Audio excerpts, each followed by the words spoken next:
선생님들 안녕하세요. 저는 서울시 교육청 생활교육부 현장지원단 우금중학교에서 근무하고 있는 송영재라고 합니다. 이번에 강동성파교육지원청에서 저희 생활교육부 담당자분들 연수를 맡게 되었는데요. 제가 지금 실시간으로 연수를 하기 전에 앞서서 연습도 할 겸 지금 연수를 한번 녹화를 좀 하고 있습니다. 녹화를 하는 이유는 연습도 연습이지만 저희 이제 실시간으로 연수를 진행하게 될 경우에는 제한된 시간 속에서 너무나 많은 양을 전달하려다 보니까 여러 문제점들이 좀 나타날 것 같다는 생각이 좀 들었고요. 그리고 향후 선생님들께서 참고도 하시라고 제가 이렇게 녹화를 좀 하게 되었습니다. 자, 연수를 시작하기 전에 앞서서 제가 이 두 가지 측면에 대한 문제만 좀 말씀을 드리고 연수를 시작하려고 합니다. 제가 이제 생활기록부 연수를 하게 되거나 아니면 이렇게 듣게 되면은 항상 이 두 가지 문제를 갖고 고민을 좀 하게 되더라고요. 생활기록부를 잘 쓰는 것에 문제에 초점을 맞춰서 연수를 해야 될지 아니면 정확하게 쓰는 것에 문제에 맞춰서 연수를 해야 될지 늘 고민을 합니다. 여기서 잘 쓰는 것이라고 한다는 것은 학생의 개별적 특성이 드러나도록 이제 서술의 양이 풍부하고 질이 좋도록 그것에 초점을 맞추고 목적을 맞춘 연수라고 할 수가 있을 것 같고요. 그 다음에 정확하게 쓰는 것에 대한 문제라는 것은 이제 객관적인 기록, 즉 생활기록부 기재 요령에 우리가 객관적으로 기록을 할 수 있고 그것에 어긋남 없이 기록을 할 수 있는가에 대한 문제, 그 문제를 말하는 것입니다. 그래서 이제 저도 이제 올해 이번 연수를 진행할 때 어떤 것에 초점을 맞추고 목적을 되어야 될까 좀 고민을 많이 하게 되었어요. 그리고 이제 저희가 연말에 하는 이런 담당자 연수라는 점과 교육청에서 저에게 요구하는 바를 생각을 했을 때 궁극적인 목적은 이런 서술의 질과 양적인 문제 그런 것이 목적이 돼야 된다고 생각을 하지만 정확하게 쓰는 것이 우선 먼저라는 생각이 좀 들었고 이 연수의 목적은 저희가 생활기록부 지침에 어긋나지 않고 기록을 객관적으로 할 수 있느냐에 대한 문제를 다루고자 합니다. 자, 그러면은 저희가 본격적으로 이제 기재요령 안내를 하기 전에 앞서서 공문 얘기를 좀 하려고 하는데요. 저희가 이제 올해 본 공문 중에서 출결 평가 기록 가이드라인이라고 하는 공문이 있었어요. 이 공문이 작년에도 한 4, 5번 왔던 것 같고요. 올해도 4번 도착하게 되었는데 전부 다 이제 코로나 관련돼서 이제 그 부분을 다루고자 내려온 공문이죠. 그렇죠? 그래서 작년에 사실은 여기 보시면 알겠지만은 보통 3월 1일자로 저희가 생활기록부 기재요령이 변경되고 그것에 맞춰서 책자가 보급됩니다.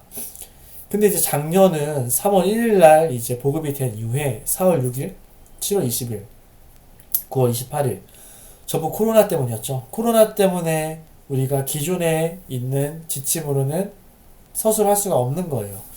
이렇게 지침이 많이 변경이 되었고 그에 따라서 작년 출결평가기록 가이드라인도 보시면 아시겠지만은 이 기록, 즉 생활기록부 기록에 대한 부분도 매번 변경이 돼서 공문이 내려왔습니다. 근데 이제 올해 같은 경우에는요, 제가 이제 4번 도착한 공문을 다 살펴봤을 때 기록에 대한 부분이 올해 처음 도착한 공문에서만 변경이 되고 그 이후의 공문들은 전부 다 똑같은 것을 제가 확인했습니다. 그래서 이제 올해 저희가 이제 지침, 이 생활기록부 지침에도 맞게 서술을 해야지만 저희가 코로나 시국에 어떤 가이드라인이 되는 공문도 저희가 같이 고려를 해야 하기 때문에 첫 번째 도착했던 이 출결평가 기록 가이드라인에서 작년과 비교해서 어떤 부분이 변경되었는지 좀 말씀을 드리고자 합니다. 자, 왼쪽에 있는 게 이제 2020학년도고요. 오른쪽에 있는 게 이제 올해 변경된 부분인데 작년과 올해를 비교했을 때 제일 크게 달라진 점이 바로 첫 번째 있는 부분입니다. 작년 같은 경우에 이제 학생이 제출한 수행 동영상을 보고 평가 및 기재가 가능했죠. 근데 그 과목이 제한되어 있었습니다. 국영수사과를 제한 과목들만 평가와 기재가 가능했는데 올해 같은 경우에는 그것이 전교과로 확대가 되었고 전교과 기준으로 학생이 제출한 수행 동영상은 저희가 그걸 보고 관찰을 할 수 있기 때문에 평가와 기재가 가능하다는 점 변경되었다는 거 알고 계시면 될 것 같습니다. 그리고 결국에서는 이 공문에서 저희가 유의 있게 봐야 되는 부분은 이 공문에 있는 이 도표입니다. 이 도식. 이 도식을 봤을 때 저희가 원격 수업 기간 중에서 관찰할 수 있는 부분, 그리고 평가가 가능한 부분, 기재가 가능한 부분이 지금 구분되어서 나타나고 있는데요. 노란색 영역에 있는 부분들은 저희가 원격 수업 기간 중에서도 평가와 생활기록부 기재가 가능한 부분이고요. 아래쪽에 있는 이제 파란색 부분은 등교 수업 때만 평가와 기재가 가능한 부분입니다. 그래서 이제 왼쪽 위에 보시면은 학생의 수행 동영상 같은 경우에는 저희가 그 동영상을 보고 학생이 어떻게 어떤 과제를 작성하고 제출했는지 관찰이 가능하죠. 관찰이 가능하기 때문에 저희가 학생이 제출한 수행 동영상, 생활기록부 기재가 가능합니다. 그리고 또한 실시간 쌍방향 화상 수업 같은 경우에도 우리가 학생들을 관찰하면서 수업을 진행하기 때문에 토의, 토론, 화상 발표 전부 다 저희가 보고 기록을 할 수가 있다는 거죠. 근데 이제 아래에 있는 부분, 뭐 독후감, 에세이, 논술문, PPT 이런 것들을 원격 수업 기간 중에 그냥 단순히 제출했을 경우에는 그것을 이제 학생이 작성했는지, 그리고 아니면 학부모님들이 도와주셨는지 학원에서 했는지를 저희가 관찰이 불가능하겠죠. 그래서 이런 부분들은 등교 수업 기간에만 저희가 수업 시간 내에서 한 경우에만 한정돼서 기록이 가능하고 원격 수업 기간에는 기록이 불가능하다는 거 알고 계시면 될 것 같습니다. 그래서 이 두 영역을 나누는 가장 큰 기준은 바로 관찰입니다. 관찰이 가능한지 여부에 따라서 원격 수업 기간 중에 영역들을 기록을 할 수 있다는 거 알고 계시면 될 것 같습니다. 자, 그 다음에 두 번째로 책자를 살펴보기 전에 앞서서요, 저희가 기재요령 변경사항을 좀 살펴볼 건데요. 올해 초에 이제 왔던 공문 중에서 저희가 생활기록 기재 책자 PDF 파일로 제공이 되었고, 그와 더불어서 주요 개정사항도 PDF 파일로 제공이 되었습니다.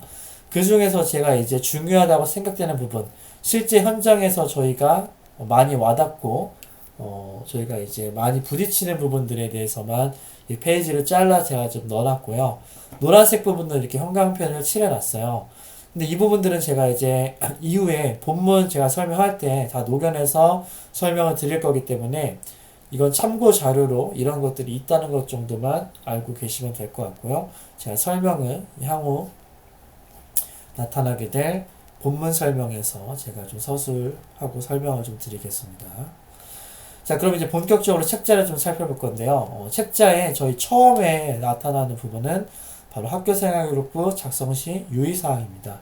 이 유의사항이라고 한다는 거는요, 전국에 있는 이제 내로를 하는 생활기록부 베테랑 선생님들께서 이 기재요령 책자를 작성하실 때 가장 중요하다고 생각되는 부분들을 이제 앞쪽에다가 끌어서 서술한 부분이라고 생각을 좀 하시면 될 것 같아요.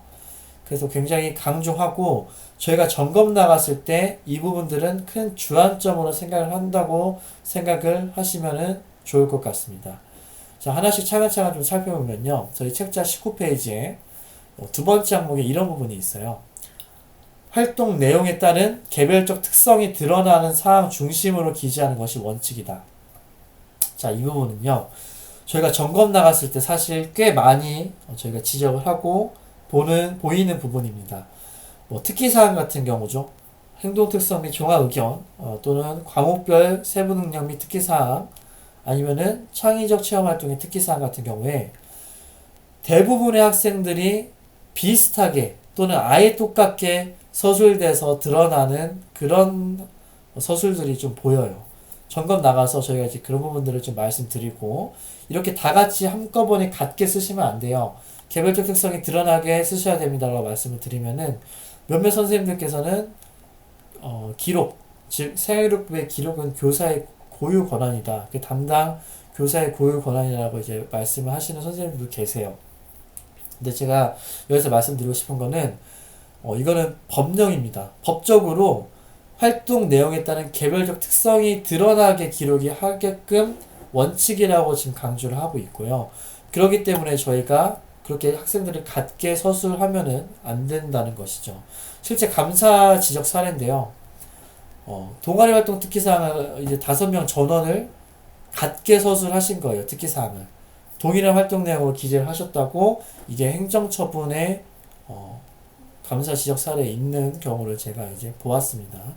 그래서 이 부분들을 선생님들께서 좀 학교에서 좀 강조하시고, 사실 굉장히 어려운 것 같아요. 저도 이제 아이들 특기사항, 과목별 세부능력의 특기사항을 일일이 한 명씩 다르게 서술을 한다는 것이 얼마나 어려운지 저도 이제 담당 교사기 때문에 체감하고 있습니다. 여름방학 때 제가 이제 쭉 서술하면은 여름방학의 대부분이 정말 많은 시간이 이제 소모가 되더라고요. 그렇지만 그럼에도 불구하고 저희가 원칙이 가장 강조하는 바가 바로 이거기 때문에, 혹시 선생님들께서 학교에 있는 여러 선생님들께서 일괄적으로 기록하신 선생님들께서 계시면은 이 부분을 근거로 들어서 설명을 좀 드리시면 될 것 같습니다. 자, 그 다음에 저희가 이제 올해 좀 주목하고자 하고 싶은 부분이 바로 파항목입니다. 원래 교내대회 참여 사실과 그 성적 및 수상 실적, 저희가 수상 경력에만 기록이 가능했고 나머지 어떠한 항목에도 어떠한 영역에도 기재가 불가능하다는 거 이미 저희가 책자 속에 있었는데요. 이게 올해 유의사항 앞으로 끌어당겨져서 기록이 되었습니다.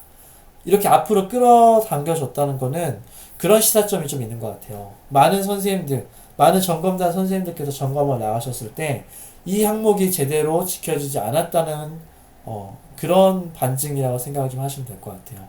여러 전국에 있는 선생님께서 경험을 공유하시고 안 되겠다, 우리 이거를 유의사항 앞으로 끌어내서 서술할 필요성이 있을 것 같아요 라고 해서 올해 책자 앞으로 나오게 된 것이죠. 타항목을 좀 예시를 들어서 설명을 좀 드리면은, 타항목 같은 경우에 저희가 2017학년도에 처음으로 유의사항 앞으로 이렇게 끌어당겨서 나왔습니다. 원래도 기재요령 책자에도 있긴 했지만 이것들이 많이 지켜지지 않다 보니까 17학년도에 처음으로 유의사항 앞으로 끌어당겨서 나왔고, 그 해부터 17학년도, 18학년도, 19학년도 제가 이제 점검을 나갈 때마다 굉장히 이 부분들을 많이 지적을 하셨고요. 그리고 정정대장도 수없이 많이 정정이 되었던 걸 제가 확인할 수가 있었어요. 이제는 한 3년, 17학년도부터 해서 3년 지나면서 타항목을 이제 어기는 학교는 많이 없었던 걸로 제가 기억을 하는데, 마찬가지로 파항목이 이제 올해 유의사항 앞으로 끌어당겨서 나왔기 때문에 올해 점검을 하실 때 장학사님들 또는 현장지원단 선생님들께서 아마 파항목을 좀 많이 보시고 주안점을 주시지 않을까, 이제 그런 생각이 좀 들어서 제가 좀 강조를 하고요. 그리고 선생님들께서도 학교에서 연수하실 때 이 부분을 좀 강조를 하셔서 연수를 좀 진행해 주시면 좋을 것 같습니다.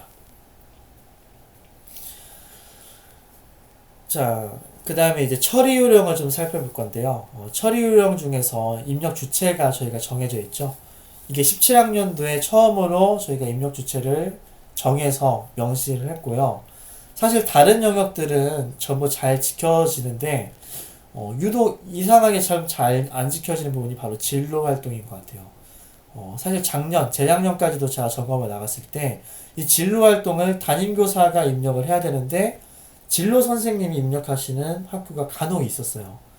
나머지는 당연히 출결이니까 담임이 입력할 수밖에 없고, 동아리니까 동아리 담당 교사, 과목은 당연히 교과 담당, 자유학기는 당연히 자유학기 담당 교사. 당연히 그렇게 생각을 할 수 없게끔밖에 안 되는데, 이 자율이나 진로 같은 경우에는 원래 기존에 저희가 이거를 입력 주체로 딱 명시하기 전에는 진로 활동 같은 경우에 진로 선생님들이 입력하시는 경우가 많았죠. 근데 이제는 더 이상 이거를 어기지 않고 반드시 담임교사가 입력하고 권한도 담임교사에게만 부여된다는 거 알고 계셔야 될 것 같습니다. 자, 그 다음에 이제 처리요령 29페이지 보시면은 저희가 이제 사양기록부를 입력하는 기준이 나와 있어요. 교사가 직접 관찰, 평가한 내용을 근거로 입력한다고 지금 서술이 되어 있죠. 그렇기 때문에 저희가 원격 수업 기간 중에서 관찰 가능한 부분만 기재를 할 수 있다고 저희가 그렇게 공문까지 나가는 거고요. 아울러 저희가 직접 관찰하는 것 외에 학교 교육 계획에 따라서 실시한 교육 활동 중에서 교사 지도하에 학생이 직접 작성한 자료를 활용할 수 있다고 지금 서술이 되어 있어요. 그리고 그 자료는 5가지로 제한을 해서 두고 있습니다. 동료평가서, 자기평가서, 수업 산출물, 그 다음에 소감문, 독후감 이렇게 있는데요. 이게 올해 변경이 하나 된 게 있습니다. 작년까지는 수행평가 결과물이라고만 이제 나와 있었는데 이거 범위를 확장을 시켰습니다. 수업 산출물이라고 저희가 이제 확장을 시켜가지고 이 부분 확대되었다는 거 선생님들께 말씀드려 주시면 될 것 같고요. 이 1번, 2번, 3번, 4번, 5번 외에는 저희가 나머지 자료는 학생이나 학부모들한테 요구할 수 없다는 거예요. 예를 들면은 뭐 자사고를 가는데 학생이 자기소개서를 써왔어요. 그 자기소개서를 바탕으로 생활기록부 작성이 가능할까요? 가능하지 않다는 거죠. 이 5가지 안에 들어가지 않기 때문에. 또 이제 지금은 저희가 서술을 하지 않기 때문에 어겨지진 않겠지만은 예전에 작년까지만 해도 저희가 이제 3학년들 진로 희망사항이랑 그 사유를 입력할 때 아이들한테 어떤 양식을 만들어서 어떤 걸 희망하고 그리고 그 희망 사유가 뭔지 그런 것들을 저희가 받아서 서술하는 경우가 있었습니다. 그런 것도 이 5가지에 해당되지 않기 때문에 기록이 되면은 안 된다는 것이죠. 그래서 이 학칙 및 관리 지침에 반하는 내용을 저희가 전달받아서 작성하는 경우는 부정착탁에 해당할 수 있다. 그리고 굉장히 높은 징계를 받기 때문에 반드시 5가지 자료만 저희가 기준을 두고 참고를 해야 될 것 같습니다.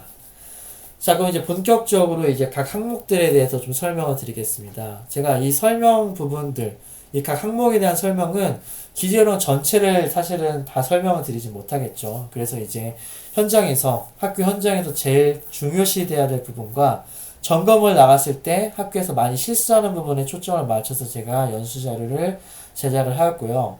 이 자료도 제가 다 설명을 드릴 수 없어요. 지금 이 자료가 150페이지가 넘는 자료이기 때문에 제가 다 한 번에 설명을 드릴 수 없기 때문에 중요한 것 위주로 제가 설명을 드리고 스킵할 거는 좀 스킵하고 그 책자나 아니면 제가 만든 연수 자료를 좀 참고하시면서 보시면 좋을 것 같습니다. 자, 일단은 페이지 39에서 40페이지 보시면요. 저희가 이제 학생 정보 변경의 처리 방법이 나와 있는데요. 이게 1학년 즉 신입생과 2, 3학년의 그런 정정 방법이 다릅니다. 저희가 신입생 같은 경우에는 학생 정보 중에서 개명, 즉 이름이 변경됐을 경우에만 저희가 정정대장을 쓰고요. 나머지 영역들은 저희가 나이스 상에서 그냥 고치면 됩니다. 근데 2, 3학년들은 그렇지가 않아요. 2, 3학년 같은 경우에는 이름을 포함해서 나머지 인적사항이 수정을 해야 될 때는 정정대장을 작성해야 됩니다. 그래서 그런 차이점이 있다는 거 알고 계셔야 될 것 같고요. 그렇기 때문에 저도 항상 이제 생활부 담당자를 맡았을 때 매해 신입생들이 들어왔을 때 신입생들에서 혹시 잘못된 인적사항이 있는지 전부 다 조사를 하고 사인을 하게 했어요.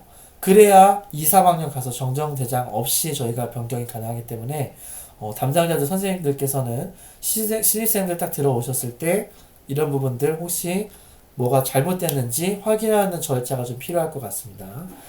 그리고 이제 주소 같은 경우에는 예외 케이스입니다. 주소 변경을 저희가 별도 정정 절차 없이 정정대장 작성 필요 없이 누가 주소 등록 탭에서 주소를 누가적으로 기록해서 작성을 좀 하시면 됩니다.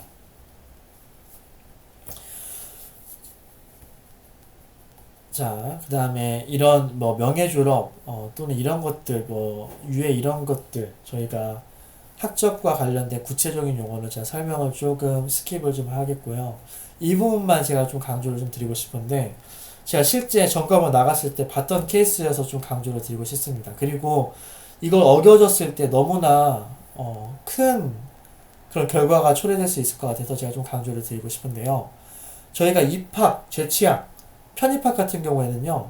수업 일수가 3분의 2 미만이 될 경우에 즉 이 학생들이 이제 입학하고 재취학하고 편입학해서 수업을 듣는데 그때부터 해서 수업 일수를 산정했을 때 수업 일수가 3분의 2 미만이 될 경우에는 수료나 졸업이 인정이 되지 않습니다. 물론 여기 보시면은 학습권 보호 차원에서 허가는 되는데요. 학교는 들어올 수 있긴 해요. 근데 수료나 졸업이 되지 않음을 반드시 학생과 학부모님들한테 설명을 드려야 됩니다. 제가 점검 나갔는데 예를 들어서 이런 거죠. 예를 들면은 10월달, 9월달 그때 입학, 재취학, 편입학이 일어난 거예요. 학생을 받았어요. 수업 일수가 앞으로 3분의 2 미만이 남았는데 그 학생이 들어와서 수업을 들을 수 있는 출석 일수가 190일 기준으로 해서 한 50일밖에 이제 출석이 안 되는 거죠. 산정이 안 되는 거죠. 그럴 경우에는 수료가 안 된다는 거예요. 졸업도 안 되고. 그래서 제가 이제 점검을 나와서 봐온 케이스이기 때문에, 그리고 이게 만약에 드러나게 되면은 너무나 저희가 감당해야 될 리스크가 크죠. 그래서 혹시 입학 제시와 편입학 학생 같은 경우에 이 부분들이 어겨지지 않았는지 한번 조금 학교 담당 선생님과 함께 좀 보셔야 될 필요가 있을 것 같습니다. 그 다음에 이제 저희 전출입 학생들, 전출일과 전입일, 이것도 제가 점검할 때 좀 많이 보이는 것 같은데요. 연중 공백 기간이 없습니다. 금요일에 전출을 했다면은, 그리고 월요일날 전입교에 등교한 경우라면은 전출일은 일요일로 산정하고요. 전입일은 월요일로 해서 그 두 날짜에 갭이 없도록, 공백 기간이 없도록 처리를 해야 됩니다. 그 다음에 이제 출결 사항을 좀 넘어가겠습니다. 출결 사항 같은 경우에는요, 저희가 이제 아까 이전에 좀 설명드렸던 그 출결 평가 기록 가이드라인, 거기 보시면은 올해 출결이 굉장히 많이 변경됐어요. 그 인정결이죠, 결국. 인정결과, 인정지각, 뭐 인정결석. 코로나19와 관련돼서 뭐 제출해야 될 서류들, 그런 것들이 너무나 많이 변경되었는데, 사실 생활기록부 담당자가 그 부분까지는 저희가 챙길 필요는 없는 것 같고요. 저희는 이제 인정됐다, 인정결석이다, 그 부분만 저희가 체크를 하면 넘어가면 될 것 같고, 인정결석이 되는지 안 되는지는 사실 교무부장님께서 조금 판단을 좀 하셔야 될 것 같습니다. 그래서 제가 이제 이후에도 교무부장님들께 연수를 한 번 더 진행하기로 되어 있는데요.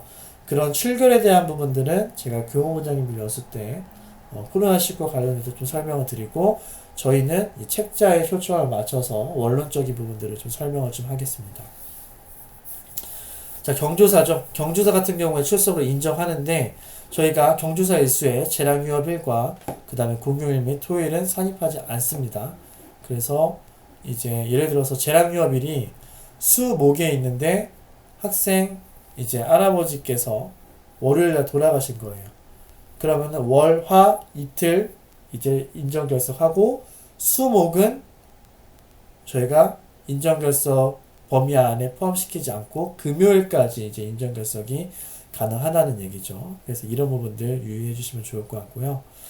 그 다음에 뭐 기타 부득이한 사유, 여러 가지 기타 부득이한 사유가 존재하는데, 예를 들어서 생리결석 같은 경우가 바로 학교장의 허가를 받아서 결석해서 인정을 해주는 경우입니다. 그리고 이제 62페이지 보시면은 이 생리결석 같은 경우에는 진단서, 소견서, 처방전 등을 요구하는 것은 지향하는 것이 아니라 지양해야 된다고 써 있습니다. 그래서 이 생리결석 같은 경우에는 저희가 담임교사 의견서, 학부모 의견서만 저희가 출결 근거 자료로 산정을 좀 하시면 될 것 같고요. 그 다음에 이제 상습적이지 않은 2일 이내의 결석은 저희가 질병결석일 때 학부모 의견서, 처방전, 담임교사 확인서 등을 첨부한 결석계를 5일 이내에 제출하도록 되어 있습니다. 제가 지금 실수로 빨간 박스를 쳐놓지 않았는데요. 이 결석계, 결석한 날로부터 5일 이내에 결석계를 제출해야 되는 것이 원칙입니다. 그리고 이 부분, 좀 코로나가 되면서, 코로나 시국이 되면서 이 부분들이 좀 이제 강조가 되는 것 같은데, 저희가 이제 4번, 5번, 6번 항목, 기저질환, 예를 들면 이제 천식, 아토피, 알레르기, 호흡기질환, 이렇게 미세먼지와 관련성 있는 이런 기저질환이 있는 학생이나 아니면 만성질환이 있는 학생, 그리고 가습기, 살균제, 건강피해, 인정증명서 발급받은 학생, 이 친구들 같은 경우에는 이제 특징이 있어요. 저희가 이제 변결을 할 때, 또는 인정결을 할 때 수시로 빠집니다.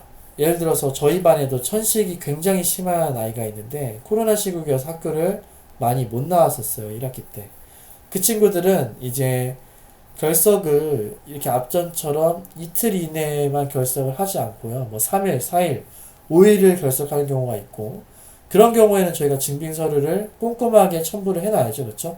근데 문제는 이 친구들이 한 번만 그렇지 않다는 거예요. 한 번 그렇게 하고 결석하고 6월달에 또 한 3, 4일 결석하고 7월달에 3, 4일 이렇게 계속해서 결석하는데, 그때마다 의사의 진단서를 받으면 굉장히 번거롭겠죠. 근데 이제 생활기록부 기재요령을 살펴보시면 학기 초 최초 제출한 진단서로 해당 학기 질병 결석 증빙을 가름할 수 있습니다.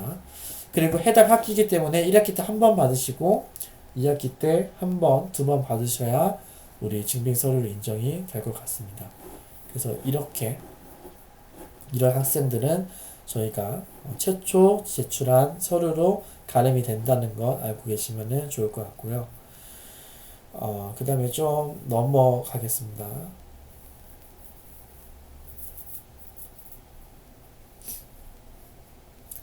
자, 이 부분도 이제 현장에서 조금 많이 강조가 되는 부분이고요. 저희가 점검 나가서도 좀 꼼꼼히 보는 것 같습니다. 저희가 출결 특기사항에 반드시 입력해야 되는 내용이 있어요. 입력을 해도 되는 부분이 있고, 그리고 입력을 안 해야 되는 부분이 있고, 반드시 입력해야 되는 부분, 이렇게 종류가 나눠지게 되는데, 우선 반드시 입력해야 되는 내용부터 좀 살펴보겠습니다. 우선 첫 번째, 장기 결석 같은 경우에는 반드시 그 사유를 입력하게 되어 있습니다. 그리고 기타 결석도 반드시 1일이라도 사유를 입력하게 되어 있고요. 그 다음에 단기 결석은 여기 보시면 입력할 수 있습니다. 입력할 수 있음. 그리고 반복적인 지각 조퇴 결과의 경우도 사유를 입력할 수 있다고 나와 있습니다. 아래 끝에 동사를 보시면 반드시 입력하는 것과 입력할 수 있음이 구분되어 있는 걸 확인하실 수가 있는데요. 장기 결석이라는 것은 같은 종류로 연속해서 출석하지 않은 경우입니다. 예를 들어서 2번을 하게 됐어요. 2번을 해가지고 그 2번에 동일한 사유로 7일 동안 연속해서 출석하지 않은 경우를 저희가 장기 결석이라고 보는 겁니다. 예를 들어서 이틀 왔다가 그 다음에 다시 하루 왔다가 이틀 빠졌다가 하루 왔다가 3일 다시 빠졌다. 이렇게 되면 장기 결석이 아니라는 거죠. 연속해서 5일이 빠져야 저희가 장기 결석이라고 하고요. 올해 변경사항인데요. 이 장기 결석의 일수를 학교정이 정하게 되어 있어요. 저희가 학업성적관리위원회를 열어가지고 각 학교마다 장기 결석이라고 하면 며칠인지를 기준으로 정하셔야 되는데, 만약에 정하시지 않은 학교는 학업성적관리위원회 지금이라도 열어서 이 장기 결석 며칠인지 선정하셔야 됩니다. 기준을 정하지 않으면 저희가 장기 결석의 기준을 판단하지 못하고 어떤 며칠이 장기 결석인지 어떤 기준이 없게 되겠죠. 그래서 반드시 학업성적관리위원회 열어서 그 학업성적관리위원회에서 정하게 되어 있고요. 그리고 올해 변경사항인데요. 이게 구체적으로 조금 범위를 제한을 했어요. 작년까지는 무조건 학교장이 정해서 20일이 우리 학교는 장기 결석입니다.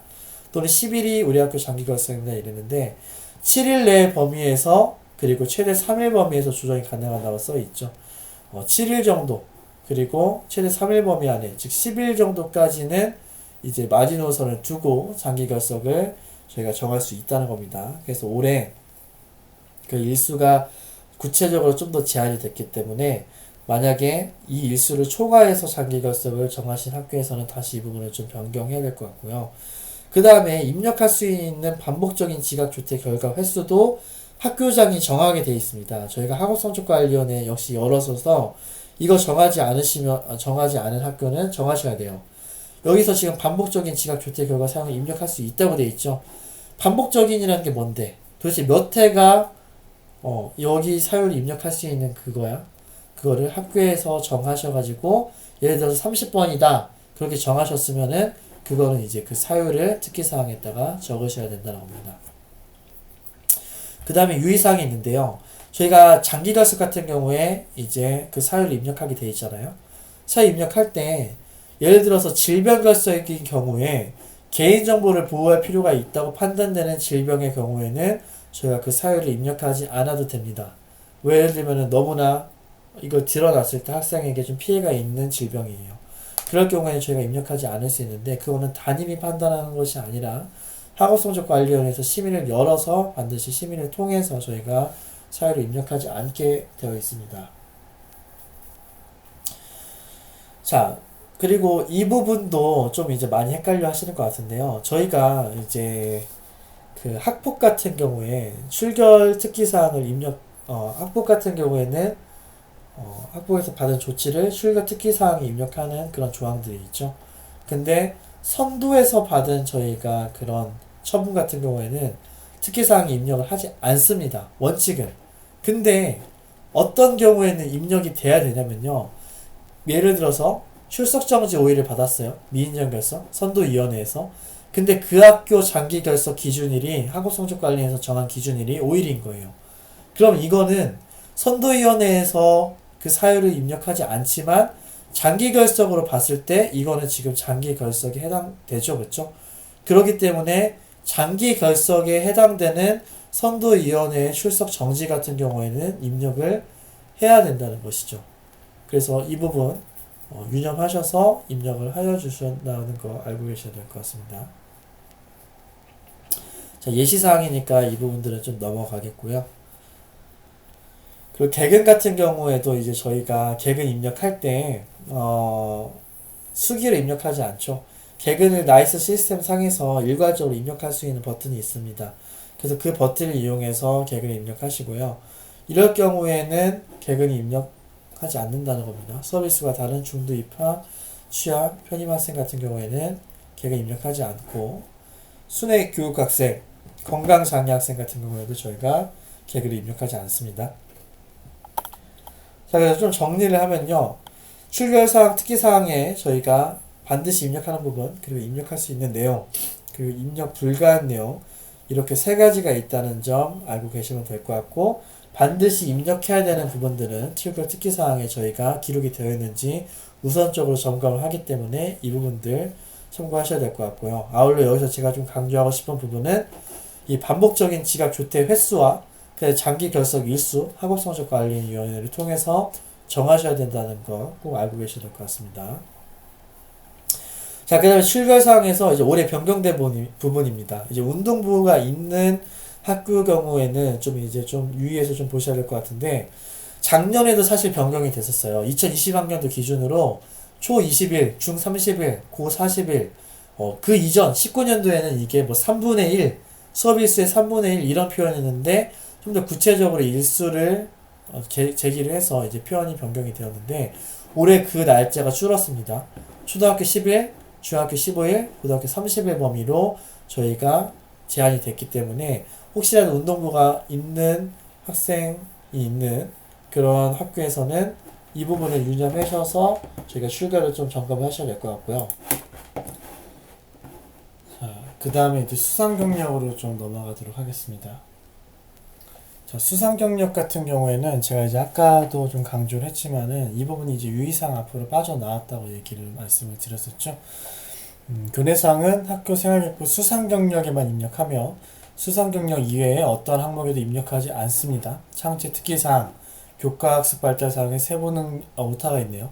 세부능력 및 특기사항, 그리고 자유학기 활동 상황, 행동 특성 및 종합의견 등 어떤 항목에도 대회 시상 관련된 참여 사실 이런 거 입력하지 않고요.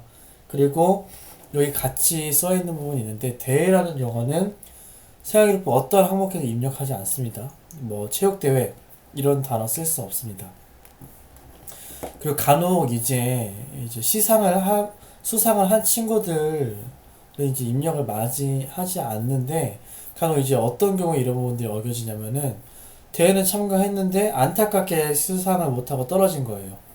그런 친구들이 너무 이제 기특한 나머지 그런 준비 과정이라든지 참가 사실이라도 기록을 해줘야겠다 해서 특기사항에 적는 경우가 있는데 어떤 항목에도 입력할 수 없습니다. 자, 그리고 이것도 저희가 점검 나갔을 때 제가 좀 많이 얘기를 말씀드리는 부분인데요. 교내상 시상은요, 학년 초 학교 교육계획서, 저희가 이제 교육계획서를 사실 굉장히 중요한 자료로 봅니다. 점검 나갔을 때 늘 장학사님이나 이제 현장 지원단 선생님들께서 말씀하시는 게 뭐 여러 가지 자료를 요구를 하시죠. 뭐 정정대장 아니면은 이제 사양기록부 각 항목별 출력사항 이런 것들을 요구하실 때 함께 늘 요구하는 게 바로 학교 교육계획서입니다. 그리고 저희가 학교 교육계획서를 통해서 여러 가지를 같이 점검할 때 참고를 하지만은 그 교육계획서를 보는 가장 큰 이유는 사실 이 바로 교내상 때문에 저희가 이제 보게 됩니다. 교내 시상계획이 이제 학교 교육계획서에 존재를 하죠. 그걸 보고 저희는 이제 수상대장을 보고 학교 교육계획서에 없는 시상들을 저희가 일단은 끄집어내고요. 그리고 그 상들이 이 경우에만 시상이 가능하다는 점을 저희가 설명드립니다. 교육계획서에 있는 교내상만 시상이 가능한데 단 교육 목표 달성을 위해서 불가피할 경우 2학기 초 학기 시작 후 30일 이내에 학교장 결재하고 변경 계획을 공개한 경우만 수상 실적 내용을 입력할 수 있는 겁니다. 그냥 기한했다고서는 저희가 시상 입력할 수 없습니다. 그래서 저희는 일단 교육계획서 보고 시상이 있는지 참고를 하고요. 그 다음에 교육계획서에 없는 상들은 이렇게 됐는지 학교장 결재에 공문이 있는지 보고 난 다음에 그 경우에만 저희가 수상을 하라고 말씀드리니까요. 이 부분이 좀 상당히 좀 어겨지는 것 같고요. 그 다음에 이것도 좀 상당히 저희가 많이 보는 것 같습니다. 수상명 입력할 때 연간 시상계획의 수상명과 일치하게 입력해야 됩니다. 이제 수상명을 볼 때 생활기록부와 저희 이제 근거 자료인 그 연간 시상계획, 학교 교육계획서에 있는 내용이죠. 거기에 상 이름이 조금씩 다른 경우가 있어요. 원칙은 일치하게 입력하는 것이 원칙이고요. 가끔 이제 보이는 이제 항목인데요. 교과 우수상 같은 경우에는 참가 대상을 이렇게 수강자로 기록합니다. 수강자. 뭐 3학년 100몇 명, 150명 이렇게 기록하지 않습니다. 그리고 이것도 상당히 제가 좀 점검 나갔을 때 매년 한 학교 정도는 좀 보이는 것 같은데 특히 중학교보다는 고등학교에서 보이는 것 같아요. 하나의 교과 성취들을 기준으로 복수의 사항을 수상한 경우 시상을 할 수 있는데요. 수상 경력, 즉 사용기록부에는 딱 한 가지 상만 들어갈 수 있습니다. 예를 들면 이거죠. 교과 우수상 수상을 했는데 교과 최우수상을 같이 수상을 한 거예요. 전교 10등 안에 있는 친구들한테. 그럴 경우에는 딱 한 가지 상만 우리가 기록을 할 수 있다는 점 알고 계시면 될 것 같습니다. 자, 그 다음에 창체, 진로 희망 분야죠. 이제 3학년들이, 작년도 3학년들이 이제 졸업하면서 더 이상 진로 희망 분야는 중학교에서 입력하지 않고요. 저희가 이제 창체, 진로활동 특기사항에서 희망 분야를 따로 입력하게 되어 있는데, 이 희망 분야의 주의사항은 학생의 진로 희망을 정하지 못한 경우에도 입력합니다. 원래는 현재 진로 희망 없음으로 통일돼서 입력이 됐었어요. 2019년까지만 해도. 근데 이제 작년에 개정이 돼서 진로 탐색 중임, 현재 진로 희망 없음 등으로 이제 그 표현을 좀 더 넓혀서 입력할 수 있게 변경이 되었습니다. 자, 창체는 이제 저희가 사실 생기부 입력할 때 많은 부분을 차지하는 부분이죠. 굉장히 많은 부분을 차지하다 보니까 사실 여기서 입력하지 않아야 될 사항들이나 어겨지는 부분들이 간혹 좀 보이는 것 같습니다. 자, 창체 같은 경우에는 저희가 누가 기록 방법을 시도교육청 지침에 따라서 정하게 돼 있어요. 이거는 한 2년 전인가 저희가 공문이 왔고 그것에 따라서 각 학교에 있는 그 학업성적관리위원회 학업성적관리 지침에 이제 기록을 아마 해놓으셨을 텐데요. 혹시라도 기록을 아직 안 해놓으신 학교는 제가 지금 말씀드린 부분을 참고하셔서 정하셔야 될 것 같습니다. 저희가 누가 기록 같은 경우에 일반적으로 나이스를 통해서 여기 말하는 교육정보 시스템 이게 나이스인데요. 일반적으로 저희가 나이스를 통해서 자율활동 누가 기록 입력하고 동아리활동 누가 기록 입력하고 봉사활동 제외시키고 진로활동 누가 기록 입력을 하게 되죠. 근데 이거를 나이스를 꼭 통해서 입력을 하지 않아도 된다는 것입니다. 나이스를 통해서 입력을 해도 되고요. 또는 별도의 양식을 만들어서 파일 만들어서 양식을 만들겠죠. 그리고 그 보관 방법도 정하겠죠. 학교에서. 그거를 이제 다른 별도의 시스템을 이용해서 만들 수 있는데 그거를 시도교육청 지침에 따른다는 거예요. 그리고 저희 서울시 시도교육청 지침에 따르면 이거는 학교장이 정하게 되어 있습니다. 그래서 학업성적관리위원회, 즉 학교장을 정해서 이 학업성적관리위원회에서 이 자율활동 누가 기록 어떻게 저장할 것인지 어떻게 기록할 것인지 정하게 되어 있죠. 일반적으로는 저희가 나이스에 기록하는 것이 굉장히 편리하기 때문에 일반적으로 나이스를 입력하는데요. 그렇지 않은 학교들 같은 경우에는 별도의 방법, 기재 방법이나 관리 방법들을 반드시 학업성적관리 지침에다가 기록을 해 놓으셔야 됩니다. 그리고 저희 학교는 교육정보 시스템 나이스를 통해서 누가 기록을 하기로 했습니다. 이런 것도 학업성적관리 지침에 표시가 돼 있어야 된다는 것을 말씀을 드립니다. 자, 창체 같은 경우는요, 다음과 같은 기준에 의해서만 입력이 가능합니다. 반드시 활동 장소가 국내일 경우에 하나고요. 그 다음에 학교 교육계획에 의해서 학교가 주최하는 활동일을 일반적으로 입력합니다. 그리고 타 중학교, 작년까지는 이게 학교급이 동일한 경우 이런 표현이었는데 좀 더 표현을 확실하게 해서 변경이 되었습니다.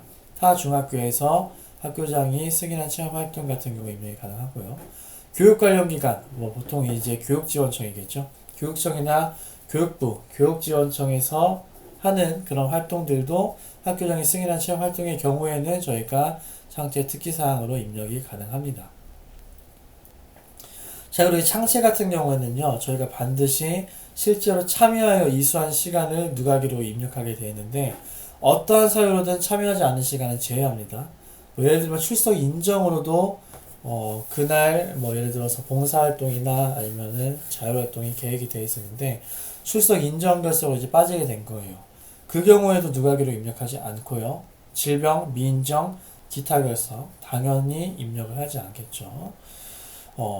하지만 이런 경우에는 이제 별도 예외사항을 둡니다. 물론 이제 작년과 올해 같은 경우에는 저희가 이제 현장 체험학습 수련활동 같은 경우를 많이 안 가기 때문에 많이 해당될 일은 없는 것 같은데 저희가 수련회를 안 가는 친구들이 간혹 존재했어요. 그 수련회는 보통 자율활동이나 진로활동 이 시간을 이제 우리가 정하고 누가기로 일반적으로 입력을 했는데 그 친구들은 이제 학교에 와서 별도의 뭔가 체험을 하게 돼 있죠. 별도의 프로그램을 만들어서 학교에 이제 출석을 하게 되는데 그렇게 학교에 출석을 해서 별도의 창의적 체험활동 계획을 시행한 경우에는 그 누가 기록을 저희가 입력을 할 수가 있습니다. 예를 들어서 사자성어 체험활동을 했어요, 학교에서. 그러면은 사자성어 체험활동이라고 대신 입력이 가능하다는 겁니다. 대신에 이제 체험학습, 현장 체험학습, 수련활동 기간 중에서 개별적으로 현장 체험학습을 신청한 친구들도 간혹 있죠. 학교에 나오지 않고. 그런 친구들 같은 경우에는 저희가 입력을 하지 않는다고 생각하시면 될 것 같습니다. 자, 그 다음에 자율탐구활동에 대한 부분인데요. 사실 중학교에서는 그렇게 크게 주목받고 서술되지 않는 부분인 것 같아요. 보통 이제 고등학교 가서나 좀 볼 수 있는 내용인 것 같은데, 간혹, 이제 강남에 가거나 아니면은, 간혹 이제 사립학교 같은 경우에 제가 이제 본 케이스가 좀 있었습니다. 그래서 이 자율탐구활동이라는 거는 사실은 일반적인 공립중학교에서는 기록을 하지 않고, 뭔지도 사실은 개념이 와닿지 않으실 거예요, 아마. 학생들이 자율적으로 주제 선정부터 보고서 작성까지 전 과정을 수행하는 일련의 활동을 자율탐구활동이라고 하고요. 이 경우를 저희가 이제 생활교육부에 입력을 할 수가 있는데, 이게 고입이나 대입에서 악용이 되다 보니까 굉장히 악용이 많이 됐어요. 특히 소논문이라는 형태로. 교수님들이 쓴 논문에다가 이제 조금 써가지고 그걸 이제 소논문이라고 해서 입력해달라고 하는 경우도 있어가지고 이거를 이제 굉장히 제한을 많이 했습니다. 그래서 조건이 있는데요. 정규 교육과정 이수 과정에서 사교육 계획 없이 학교 내에서 학생 주도로 수행한 경우에만 입력을 할 수 있고 그리고 증빙하기 위한 자료도 보관을 해야 됩니다. 학교 교육계획서, 학교장의 승인을 받은 각종 문서, 학생활동, 산출물 등을 보관까지 할 경우에 저희가 입력이 가능하다고 할 수가 있습니다. 그래서 이게 작년도 3학년들 같은 경우에는 소논문의 입력이 가능했던 마지막 학년이었죠. 그래서 이 소논문도 굉장히 악용이 돼가지고 이제 연구 주제, 참여 인원, 소요 시간만 기재를 하라고 저희가 강력하게 제안을 했는데 이제 올해 학년도 학생들부터는 소논문 실적은 아예 기재도 할 수 없습니다. 그냥 자율탐구 활동에서 이런 소논문 실적에 대한 종류는 저희가 이제 아예 기재가 불가능하고요.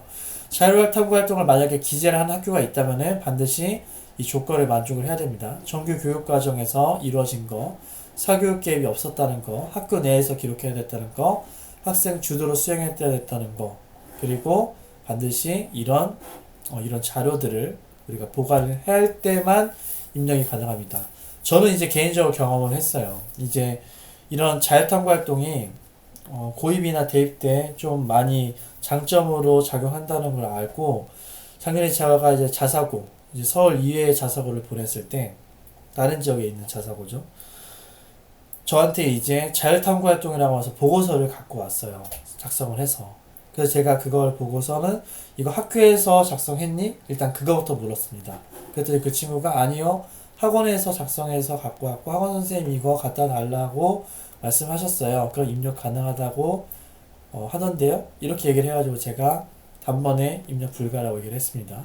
학교 내에서 정규교육과정 이수과정 내에서 저희가 기록한 산출물이 아니었기 때문에 저는 이제 거부를 했었죠. 그래서 반드시 이런 조건이 갖춰진다는 하에서만 기록이 돼야 된다는 거 알고 계셔야 될 것 같습니다.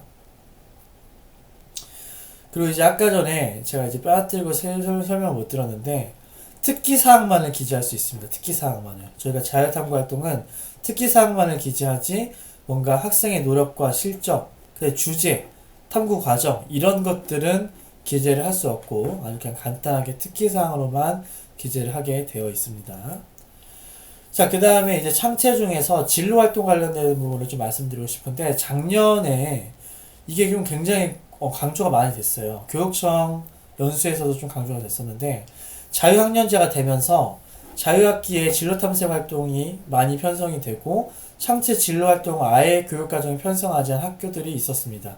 그래서 그런 학교들 같은 경우에는 저희가 진로 희망 분야를 진로 활동에 입력하지 않고 공란으로 두고 자유학기 진로 탐색 활동에 특기사항 기재하는 부분에다가 저희가 진로 희망 분야를 기재하게끔 안내를 했었는데 이게 올해 개정이 되었습니다. 저희가 일반적으로 학교 교육과정상 편성하지 않은 영역의 특기사항은 입력하지 않고 공란으로 놔둡니다. 근데 진로 활동 영역은 편성하지 않은 경우에도 진로 특성이 드러나는 사항을 담임교사가 입력하게 되어 있고요. 더 이상 자유학기 진로 탐색 활동에 기록하지 않는다는 거 유의하시기 바랍니다. 자, 그 다음에 동아리인데요. 동아리에서는 제가 좀 자율 동아리를 좀 강조를 하고 싶어요. 일단 자율 동아리는 학년당 한 개만 입력하게끔 재작년에 바뀌었던 것 같아요. 근데 이거를 좀 착각하셔서 자율 동아리 활동을 아예 여러 가지 활동을 제한하는 학교들이 있습니다. 뭐 예를 들면은 너네 자율 동아리 딱 한 개밖에 참여 못해. 2개, 3개는 들 수 없어. 이렇게 학생들에게 안내를 하는 거죠. 그런 게 아니라 활동은 여러 가지 동아리 활동을 할 수가 있는데 딱 한 개의 동아리만 입력이 가능하게끔 그런 조항인 것입니다. 그리고 한 재작년 한 몇 년 전까지만 해도 자율 동아리 특기사항을 입력을 했어요, 저희가. 근데 이게 개정되었죠. 근데 이것도 많이 보입니다. 저희가 점검 나왔을 때 아직까지 자율 동아리에다가 특기사항을 입력하신 학교들이 많이 보여요. 특기사항 입력하지 않고요. 필요할 때만 동아리 소개를 30자 이내로 입력합니다. 그냥 아예 입력하지 않으셔도 되고요. 필요하다면은 이렇게 소외 계층을 위한 봉사 동아리, 무슨 동아리 이런 식으로만 동아리 소개를 하는 데에서 그치셔야지 특기사항을 입력한다고 생각하시면 안 됩니다. 그리고 이 부분도 제가 좀 강조를 하고 싶은데 올해 추가된 부분이죠. 자율 동아리는요. 죄송합니다. 제가 잘못 설명했네요. 이따 제가 방금 전에 말씀드린 부분은 이따 뒷페이지에 나올 부분인 것 같고요. 자율 동아리는 여러분들 학기 초에만 구성할 수 있습니다. 그래서 중간에 선생님 저 이런 동아리 만들고 싶어요. 그런 동아리 자율 동아리 만들 수 없습니다. 저도 이제 학교에서 제가 있는 소속에 있는 학교에서 한번 경험을 했습니다. 한 10월 달쯤에 이제 고등학교를 갈 때가 되니까 자율 동아리 조직해서 입력을 해달라고 찾아온 친구들이 있었고 그 동아리를 맡은 선생님들께서 이거 입력해도 되는 거냐고 물으셨을 때 안 된다고 제가 설명을 드린 적이 있었습니다. 그래서 자율동아리 구성 절차가 꽤 생각보다 까다롭습니다. 학교 교육계획에 자율동아리 운영계획을 수립하시고 학기 초에 이것들이 모두 다 완성이 돼야 되고요. 그 다음에 이게 이제 올해 강조돼야 할 부분인데 자율동아리 입력 대상 학생 범위는 각 자율동아리 담당 교사가 정하는 것이 아닙니다. 예를 들어서 자율동아리를 맡은 교사가 학생이 한 10명 중에서 이 친구는 열심히 했으니까 써줘야지 이 친구는 써주지 말아야지 더 이상 사실 특기사항도 기재를 할 수가 없죠.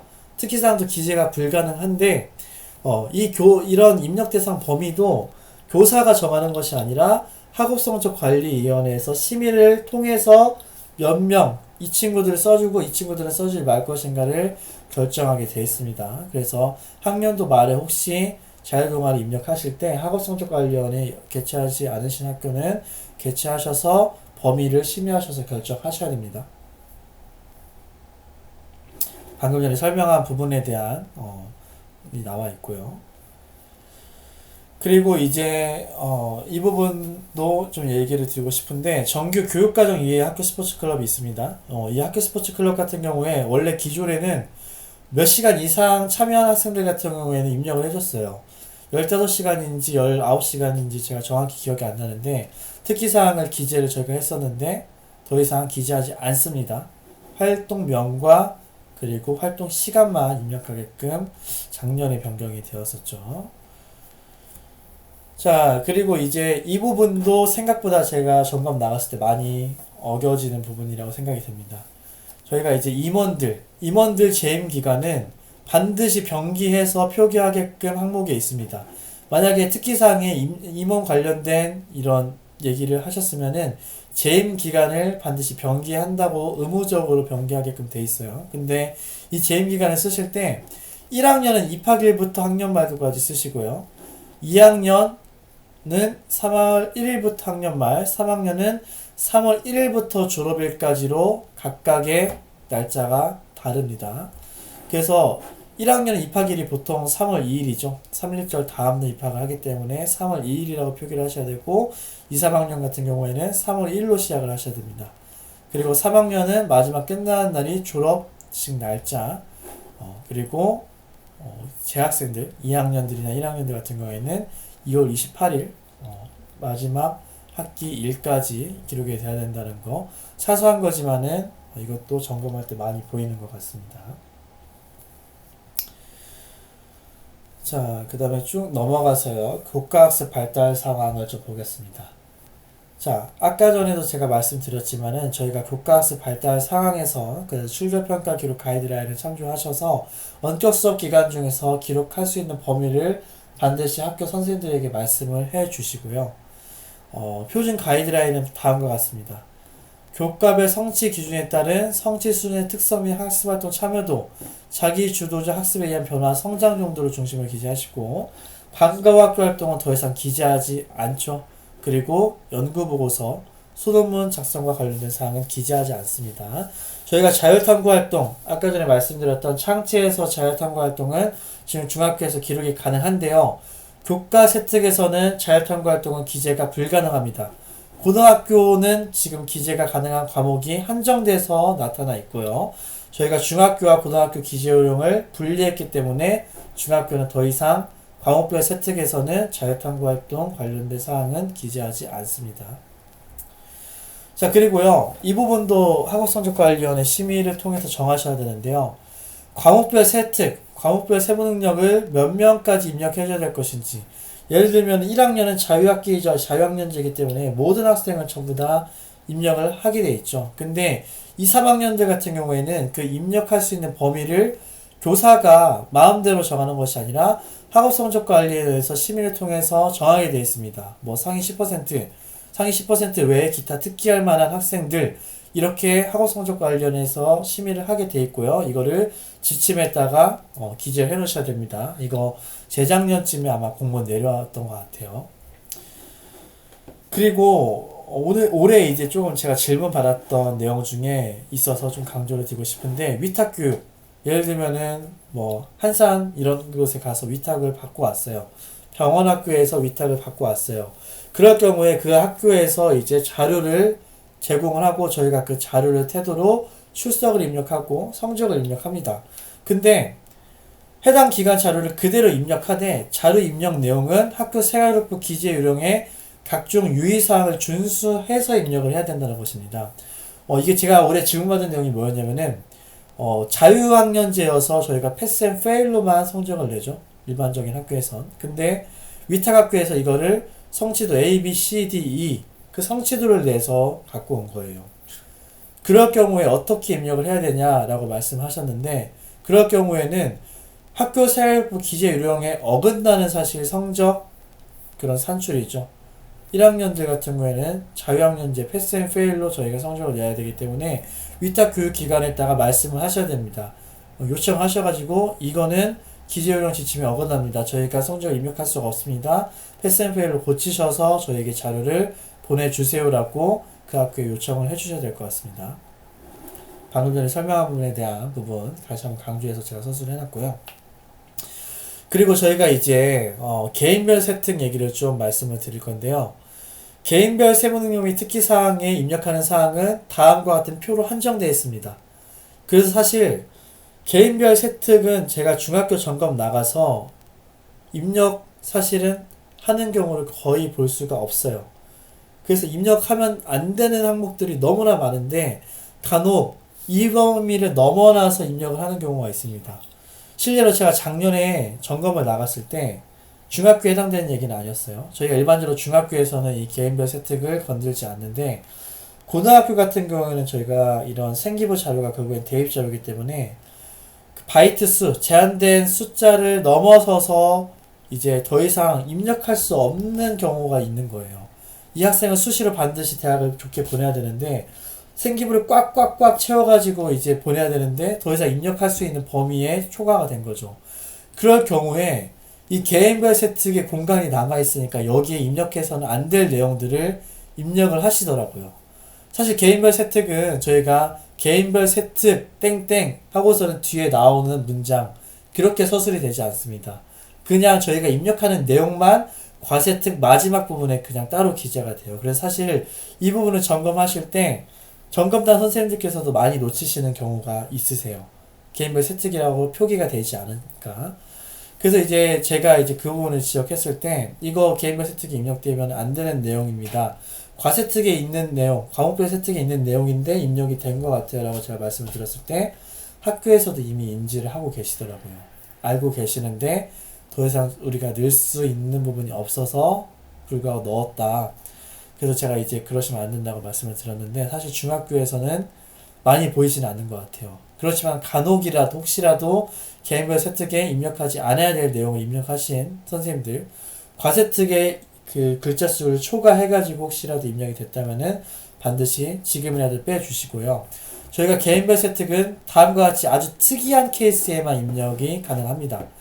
그 중에서 그나마 중학교에서 볼 수 있는 거는 바로 이 부분인 것 같아요. 영재교육, 발명교육을 입력하는데 당해 학기에 관련 과목이 개설되지 않았거나 당해 학기에 기술과정 과학교과가 개설되지 않아서 발명교육 특기사항을 입력하지 못할 때만 개인별 세특에 입력하고요. 사실상 나머지 경우는 아주 특이한 케이스이기 때문에 제가 점검을 나갔을 때 개인별 세특 내용이 보인다면은 그 부분들은 삭제를 좀 해주셔야 될 것 같습니다. 자, 그래서 영재교육 입력 방식을 좀 설명드리면요.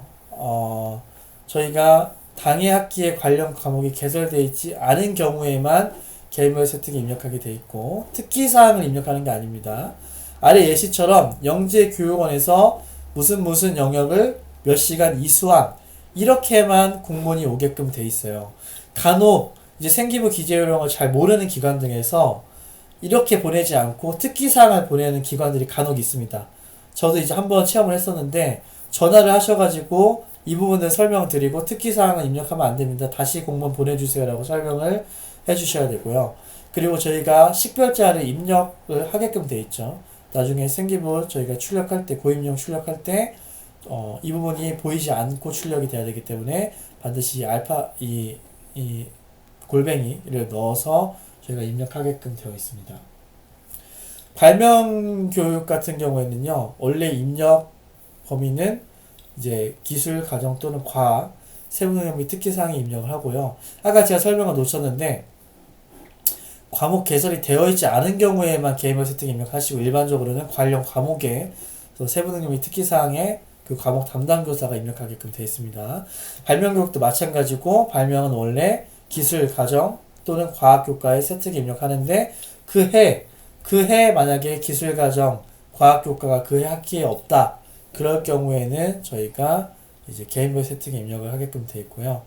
그리고 역시 이것도 특기사항처럼 입력하지 않고 이런 식으로 발명 특허 기출과정을 수료하면 이렇게 입력하게 되어 있고 구체적인 센터 명칭 입력하지 않습니다. 기관명이고 일반적으로 저희가 교육기관을 벗어나서 다른 기관에서 하는 케이스가 많기 때문에 지방자치단체에서 하는 경우도 있어요. 그럴 경우에는 저희가 교육 관련 기관이 아니죠. 기관명을 입력하지 않기 때문에 저희가 기간을 입력하지 않습니다. 자, 그 다음에 역시 과목별 세특에 교회 대회 참여 사실, 성적 및 수상 실적 입력할 수 없고, 교내 대회도 마찬가지입니다. 교내 대회는 누누이 강조드리지만 저희가 그 수상 경력에만 입력이 가능합니다. 그리고 자율탐구 활동을 작성한 연구 보고서, 이제 더 이상 중학교에서는 세부능력 및 특기사항, 과목별 세부능력 및 특기사항에서는 일체 입력할 수 없고 창체에서만 입력이 가능하고요. 그 다음에 방금 전에 제가 말씀드렸던 교내 대회 참여 사실, 이거를 이제 조금 약간 암묵적으로, 약간 편법적으로 바꿔서 행사로 바꿔가지고 입력하시는 행위들이 계세요. 이렇게 보시면은. 근데 이제 저희도 점검 나가서 딱 봐도 이제 대회일 것 같은 성격이 있어요. 뭐 예를 들면은 저희가 달리기 대회, 육상 대회를 열어가지고 시상을 한 그런 프로그램인데, 이거를 대회란 용어를 쓰지 않고 육상 행사에 참여하여서 우수한 실적을 거뒀음, 또는 다르게 표현도 할 수 있겠죠. 그런 것들도 저희는 일단 의심을 좀 하고 봅니다. 뭔가 수상 경력이 있었던 대회 같아, 뭔가 대회 같구나 라는 느낌이 오면은 저희가 그걸 좀 꼼꼼하게 챙겨보는 편이니까요. 이렇게 약간 편법적으로 저희가 행사로 바꿔서 입력하는 행위 불가하다는 거 좀 말씀드리고 싶습니다. 자, 그 다음에 자유학교 활동 사항인데요. 자유학교 활동 사항 같은 경우에도 역시 그냥 생기부터 원칙, 기관명, 상호명, 강사명 입력할 수 없습니다. 그리고 역시 자유학교 활동 사항도 각 영역의 이수 시간이 0시간의 학생에 대해서도 특기사항 입력합니다. 창체 같은 경우에도 저희가 이수 시간 0시간이어도 입력하게끔 되어 있었죠. 마찬가지로 각 사유를 맞춰서 장기결석의 경우에는 장기결석 활동 내용이 없음, 위탁학생의 경우에는 위탁학생 활동 내용이 없음, 이런 식으로 입력하게끔 되어 있습니다. 자, 그 다음에 독서활동 사항을 좀 말씀드리겠습니다. 독서활동 사항은 이제 한 4년 전에 저희가 5년 전쯤에 변경이 되었죠. 원래 이제 기존에 예전에부터 근무하셨던 선생님들은 이게 얼마나 힘든지 아실 거예요. 저희가 독서 쓰고 어떻게 느꼈고 이 학생이 뭐 어떻게 변화됐고 이런 특기사항들을 전부 적어서 정말 생기부에 큰 일이었었는데, 더 이상 이제 그렇게 입력하지 않고 제목, 그 다음에 가로치고 저자만 입력하게끔 되어 있죠. 그리고 이제 올해 명시를 추가한 건데요. ISBN에 등재한 독서에 한해서만, 도서에 한해서만 입력이 가능합니다. 즉 이 말은 정기 간행물 같은 경우에 입력이 불가능하다는 거예요. 뭐 예를 들면 과학동화 이런 거 정기 간행물 입력 불가하고요. 정기 간행물, 즉 ISSN에 등재한 도서는 기재할 수 없다는 거를 알고 계시면 될 것 같고요. 저희가 점검 나갔을 때 제일 많이 보는 거는 바로 이겁니다. 전체 학년 동안 동일한 책을 독서활동 상황에 중복하여 입력하였는지, 1학년 때 읽은 책인데 간혹 3학년 때 들어가 있고 2학년 때 들어가 있고, 또는 1학년 공통에 들어가 있는데 1학년 영어 또는 1학년 수학 이렇게 과목별 독서 기록이 입력되어 있는지 여부를 저희가 좀 꼼꼼하게 체크하는 편입니다. 그래서 이 부분이 사실 제일 많이 어겨지기 때문에 선생님들께서도 학교에서 연수하실 때 좀 강조를 하시면 좋을 것 같고요.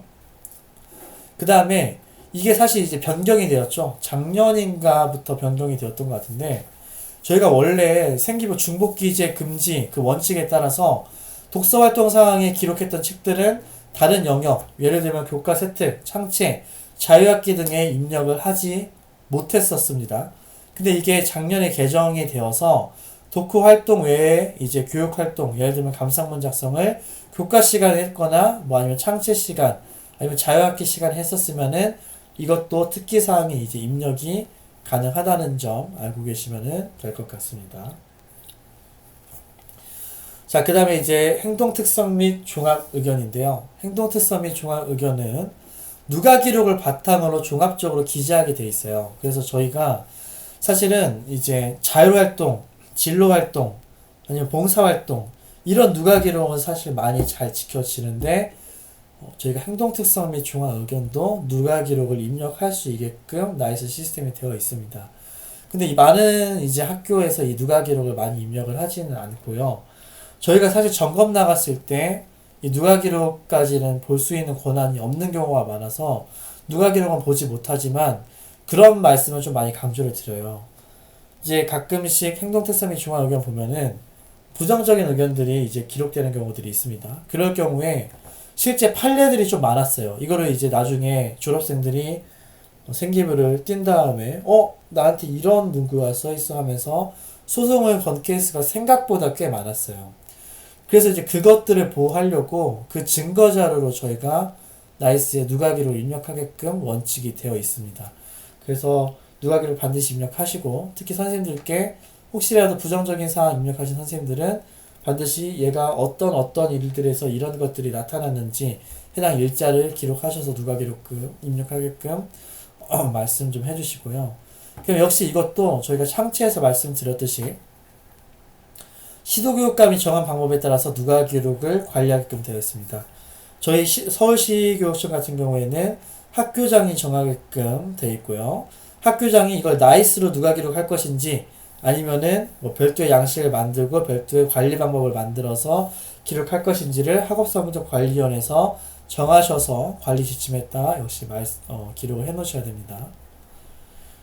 그 다음에 이 부분이 이제 조금 올해 좀 추가된 내용인데요. 저희가 이제 봉사활동 같은 경우에 특기사항을 더 이상 입력하지 않죠.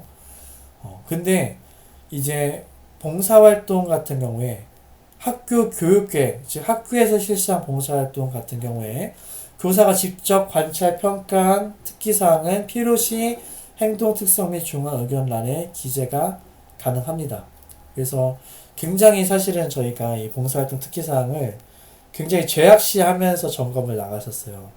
이게 전면 금지가 되기 전까지는 굉장히 까다로운 조건들이 좀 있었습니다. 많은 시간, 그리고 일정하게 계속 되풀이해서 했는지 그런 조건들이 있고 학교장이 오케이 한 경우에만 저희가 특기사항을 입력할 수 있어서 대부분의 학교에 가셔서 이런 정도는 입력 불가능합니다라고 저희가 많이 지적을 했었는데, 아예 전면금지가 되면서 기록을 불가했다가 이제 학교 교육계획에 따라 실시한 봉사활동의 경우에는 저희가 행동특성 및 중앙 의견란에 아주 간단하게 기재를 할 수가 있다는 점 알고 계시면 될 것 같습니다. 자, 그리고 행동특성 및 중앙 의견은 각 항목에 기록된 자료를 종합하여서 일종의 추천서 또는 지도 자료가 되도록 작성하고요. 종합하기 때문에 여러 분야에서 이제 뭐 창체 또는 과목별 세특 이런 부분을 종합적으로 좀 다뤄서 기록할 수가 있죠. 뭐 예를 들면 창체 자율활동 특기사항에다가 반장 했다, 반장 뭐 이런 거에 참여했다, 저희가 날짜 변기해서 기록해 놓고서는 생기부 기재, 중복 기재 안 되니까 행특에는 쓰면 안 되지. 그게 아니라 어느 정도 종합해서 쓸 수 있다는 거죠. 반장으로서 이것저것 뭐 열심히 참여를 하였음, 같이 기재가 가능하다는 거 알고 계시면 될 것 같고요. 그 다음에 아까도 말씀드렸지만 단점, 생기부, 특기사항, 특히 행동특성 및 중앙 의견에서 단점을 입력하실 경우에는 변화 가능성을 함께 입력하게끔 되어 있습니다. 그리고 누가 기록도 몇 개 정도 입력하시는 게 이제 좋을 것 같습니다. 방금 전에 제가 아까 말씀드렸던 부분이고, 제가 여기서 말씀드리고 싶은 부분은 종합적으로 기록할 수 있습니다. 창체, 독서활동 상황, 뭐 아니면 과목별 세트 이런 거 종합해서 담임교사가 이제 입력이 가능한데 주의할 것은 자율동아리죠. 자율동아리는 저희가 이제 굉장히 제한을 많이 뒀죠. 아까도 제가 설명드렸지만은 자율동아리 입력 대상 범위는 학업성적관리위원회에서 정하게 돼 있고 교사가 개별적으로 정하는 것이 아닙니다. 자율동아리 담당 교사도 개별적으로 정할 수 없는데 담임교사도 역시 당연히 자율동아리 기재가 불가능하겠죠. 그래서 행동특성 및 중앙 의견에 자율동아리 관련된 항목 기재하지 않도록 유의하시기 바랍니다. 자, 그 다음에 이제 각 항목에 대한 설명은 다 끝났고요. 이제 기타 자료의 보존과 정정 관련된 부분만 설명을 드리고 이제 마치려고 합니다.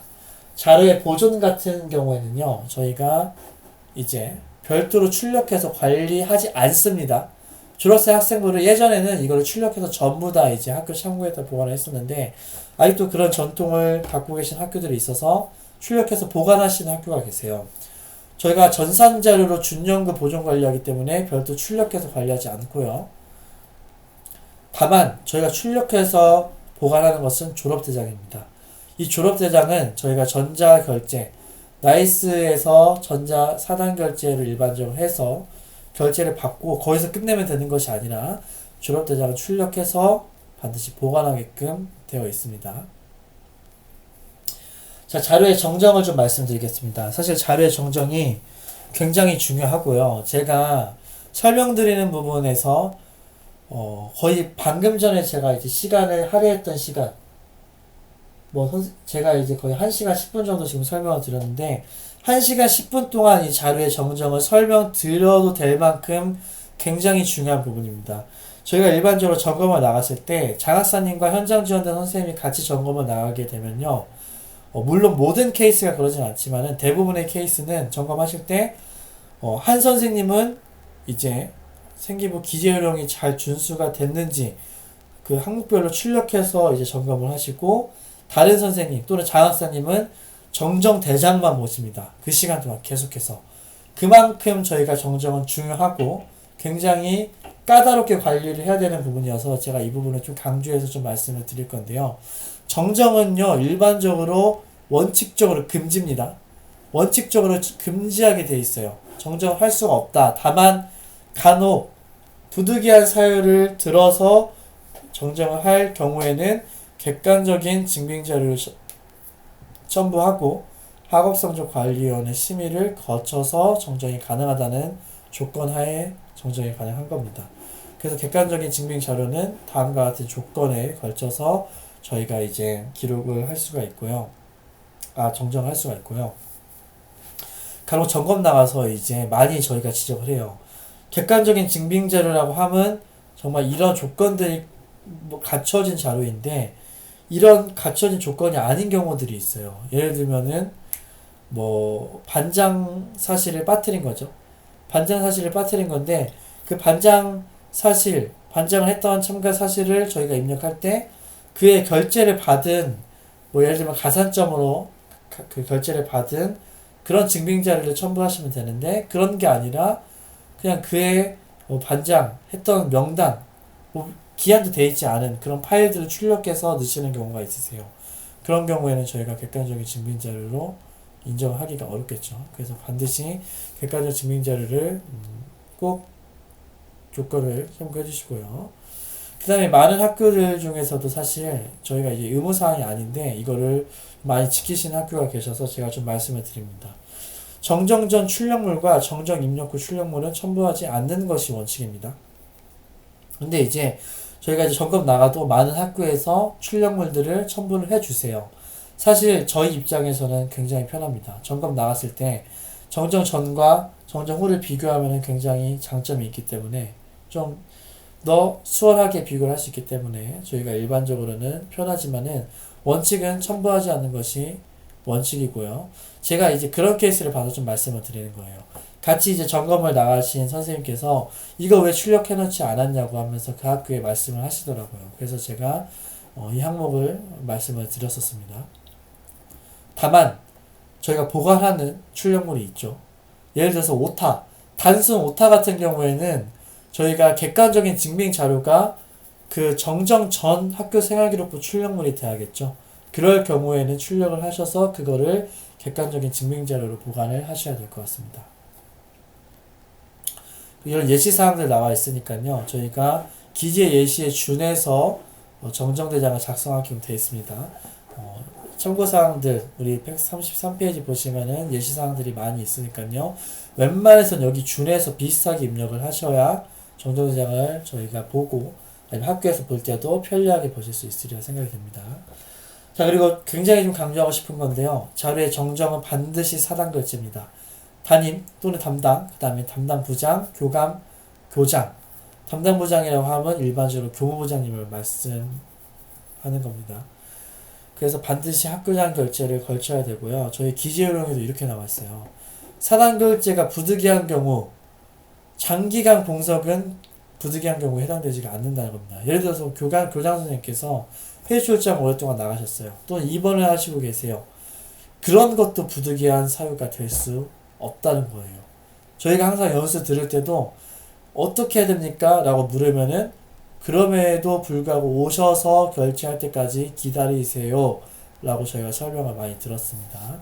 그리고 만약에 정말 부득이한 사유라고 한다면은 생활기록 담당 장사님께 전화를 하신 다음에 상황 설명을 드리고 이게 사단 결제가 되는지 안 되는지 여부를 판단을 같이 좀 하셔야 될 것 같습니다.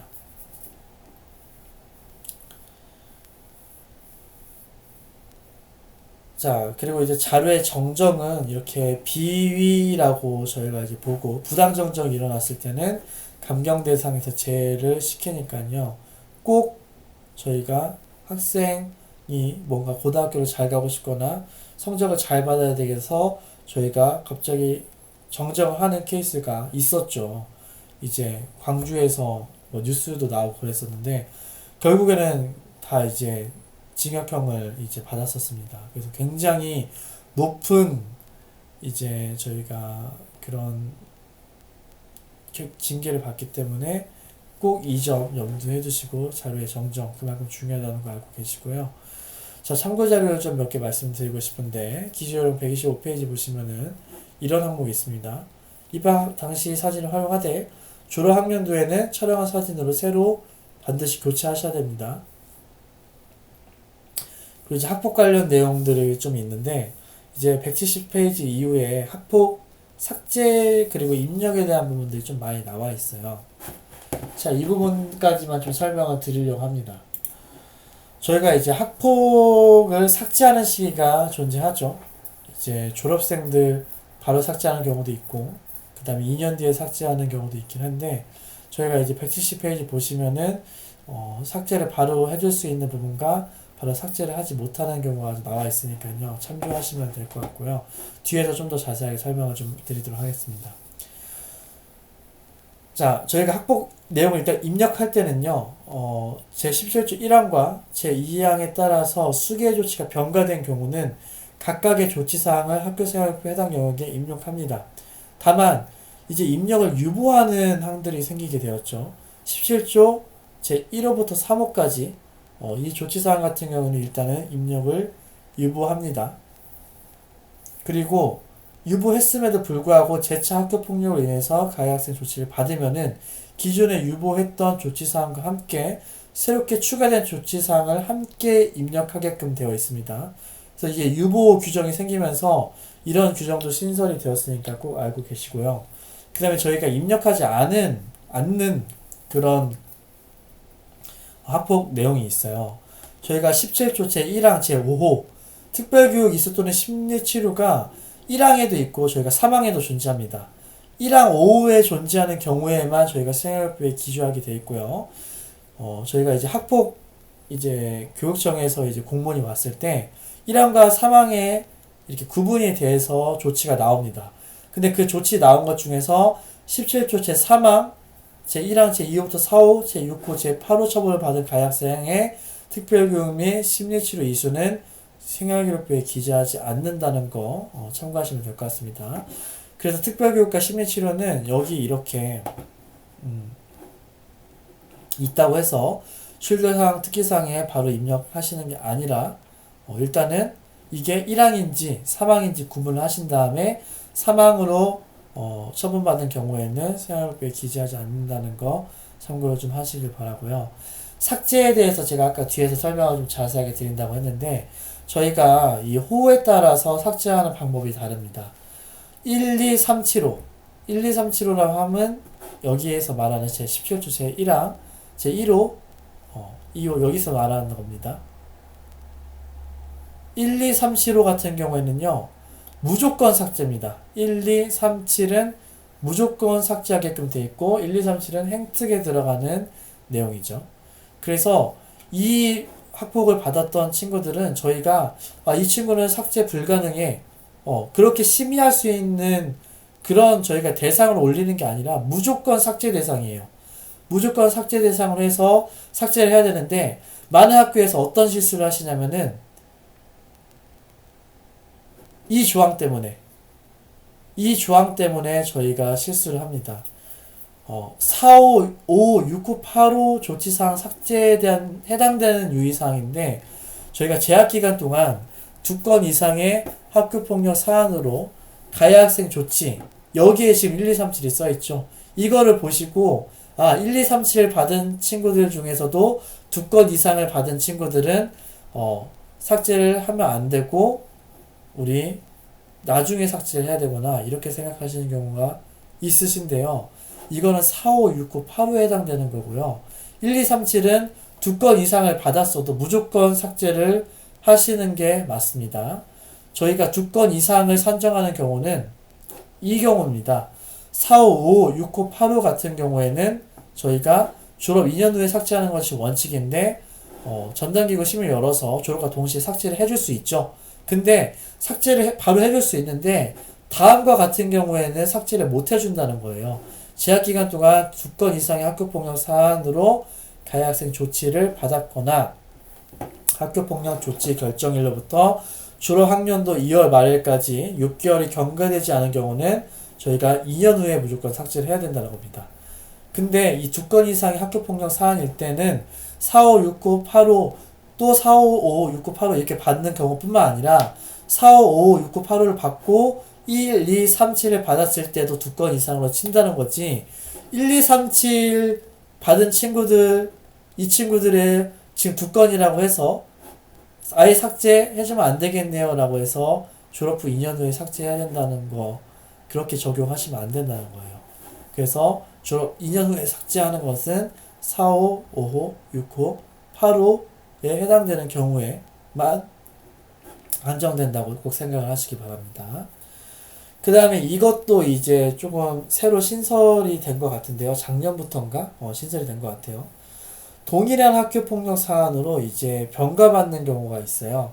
제17조 제1항 1, 2, 3, 7호와 제4, 5, 6, 8 조치를 병가받은 경우 1, 2, 3, 7호는 졸업과 동시에 삭제하고 4, 5, 6, 8호 조치는 졸업일로부터 2년 후에 삭제하되 졸업 직전 학교폭력 전담기구 심의를 걸쳐서 졸업과 동시에 삭제할 수 있다는 겁니다. 그래서 저희가 병가받았을 경우에는 이런 조항이 있다는 거 선생님들께서 꼭 알고 계시면 좋을 것 같습니다. 자, 그 다음에 삭제 절차인데요. 이게 특히 저희 기재요령에 나와 있어요. 기재요령에 나와 있는데 중학교 171페이지, 172페이지에 저희가 학폭을 삭제하는 거는 다음과 같은 절차를 거칩니다. 학폭 전담 기구에서 삭제 대상자 명단을 정해야 돼요. 회의를 통해서 정하고 아까 전에 말씀드린 것처럼 이 친구들은 삭제 2년 뒤에 해줘야 될 것 같아요. 그리고 이 친구들은 졸업 후에 삭제해주죠. 웬만해서는. 이런 것들을 정하시고 이거를 학업성적관리위원회에서 통보를 한 다음에 학업성적관리위원회에서 이제 뭐를 정하는 거냐면은 정정대장을 작성하는 거기 때문에 정정대장을 작성할 때는 저희가 학업성적관리위원회 반드시 열게 돼 있죠.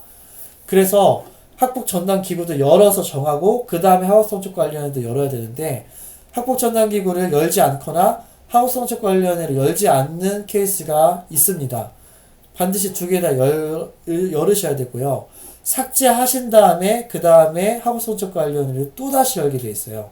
여기까지는 그래도 잘 지켜지는 학교가 있는데요. 마지막 여기 2번을 놓치시는 경우가 존재하는 것 같습니다. 학업성적관리위원회를 삭제 후에 여셔서 삭제 대상자 삭제 여부를 최종 확인하셔야 되고요. 그 다음에 이거를 학교폭력 전담 기구에 서면 통보를 하는 절차까지, 내부 결재까지 해야 학폭 삭제 절차라고, 정확한 절차라고 생각하실 수 있습니다. 그래서 제가 이제 학업성적관리위원회가 말 나온 김에 제가 좀 강조를 드리고 싶은데 기재요령 105페이지 보시면은 학업성적관리위원회에 대해서 좀 나와 있어요. 그리고 여기 4번 항목에 저희가 학업성적관리위원회에서 정하는 내용들이 나와 있습니다. 학교 생활부 기재 방법 및 기재 내용 등에 관한 예로 장기 결석 일수 학교에서 정해야 된다고 말씀드렸죠. 정확한 기준을 정해야 저희가 장기 결석 조건이 생기기 때문에, 그리고 마찬가지로 반복하는 지각 조퇴 결과 횟수도 정하게 되어 있고요. 아까도 말씀드렸지만 과목별 세특의 입력 대상 범위, 이것도 정하게 되어 있습니다. 그 다음에 여기 입력 되어 있지는 않지만은 자율동아리 입력 대상 범위 같은 경우도 저희가 학업성적관리위원회를 열어서 입력 대상 범위를 정하게 되어 있죠. 그리고 저희가 이렇게 성적관리위원회를 통해서 정한 부분은 성적관리 지침의 기재가 반드시 돼야 된다는 것입니다. 자, 학폭을 좀 마저 설명을 좀 드리면요. 이 학폭 조치상 기재 부적정으로 감사 지적살이 최고 이제 징계를 받았던 항목이 바로 이 학폭 조치상 삭제 시기 미준수였습니다. 학폭 조치상 삭제 시기는요, 저희가 졸업하고 삭제를 해야 되죠. 졸업생 같은 경우는 졸업하기 전에 삭제하면 안 됩니다. 졸업과 동시에 졸업식 하고 난 다음에 저희가 정정대장을 작성해야 되는데 그 전에 작성했다고 어떻게 보면 좀 융통성, 일의 융통성을 위해서 편하게 하기 위해서 좀 그렇게 하셨을 거라 생각하는데 이게 문제는 중징계를 받았어요. 교장, 교환 선생님, 정직, 그 다음에 해당 교사, 감봉까지 이제 받았기 때문에 반드시 저희가 이 조치 시기를 꼭 지키셔가지고 하셔야 될 것 같습니다. 자, 마지막으로 이제 제가 이 사이트만 좀 소개를 하고 진짜 연습을 좀 마치려고 하는데요. 저희가 학교생활기록부 종합지원 포털이라는 사이트가 존재합니다. 많은 선생님들께서 이제 생활기록부 질문을 하실 때 담당 이제 교육청 장학사님 또는 이제 생활기록부 현장지원단 선생님들께 전화를 주고 계시는데요.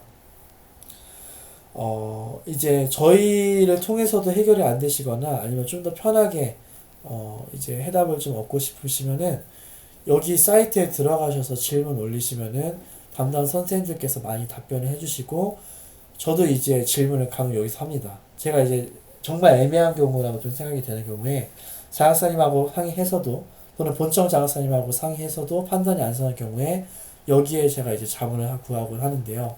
여기에 이제 질문 형태로 저희가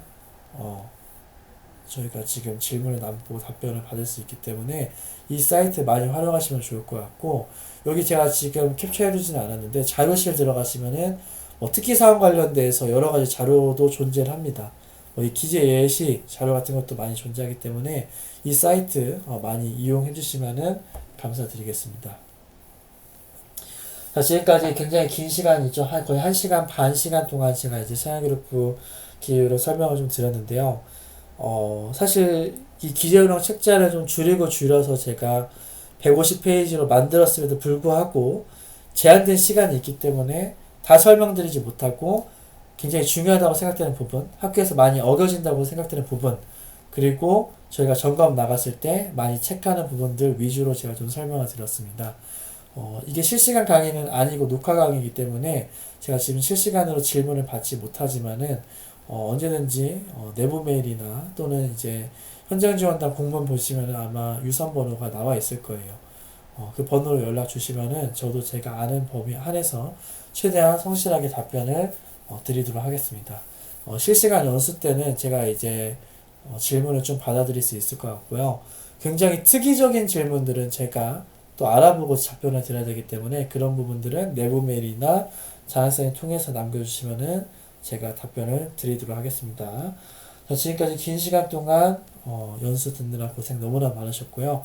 학교에서 연수하실 때 조금이라도 도움 되셨으길 바라면서 말을 마치겠습니다. 긴 시간 동안 경청해 주셔서 대단히 감사드립니다. 감사합니다.